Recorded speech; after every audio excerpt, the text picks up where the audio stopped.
Tu veux prendre ma drogue? Bonne chance! Pour commencer, je ne prends pas de drogue et je n'en ai jamais pris.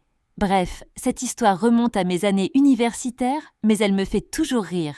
Pendant mes études, j'ai eu l'occasion de passer quelques mois dans une autre université, assez éloignée pour ne pas pouvoir faire l'aller-retour tous les jours.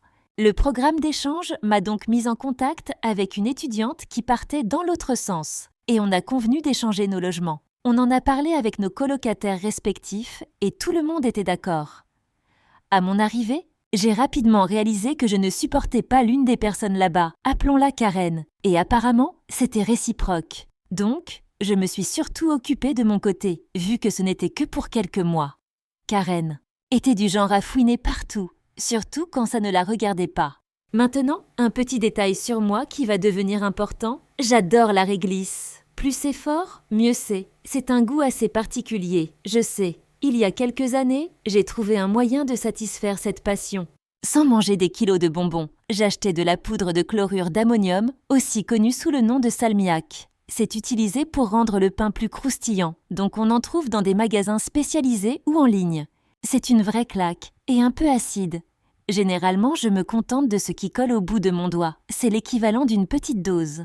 Le chlorure d'ammonium, c'est une poudre blanche, inodore, et je gardais mes petites doses dans des sachets de 10 grammes. Si tu penses savoir où cette histoire va, tu as probablement raison. Je sais que Karen m'a vu en manger une fois, son Dieu. Au début, elle m'a demandé ce que c'était, et je lui ai dit que c'était des bonbons, mais que ça ne lui plairait sûrement pas. Avance rapide, il restait 2 semaines avant la fin de mon séjour. Un jour, je rentre et je vois une ambulance garée devant l'immeuble. Évidemment, la porte de l'appartement est ouverte et je vois 2 secouristes en train d'aider Stowe. Karen, qui a un saignement de nez assez impressionnant.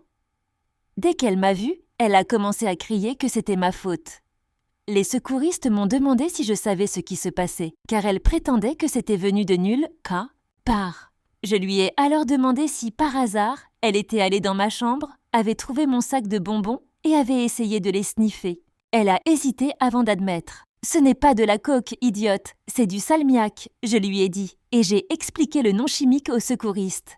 Finalement, elle a dû aller aux urgences, parce qu'ils n'étaient pas sûrs qu'elle n'avait pas perforé la paroi de son nez.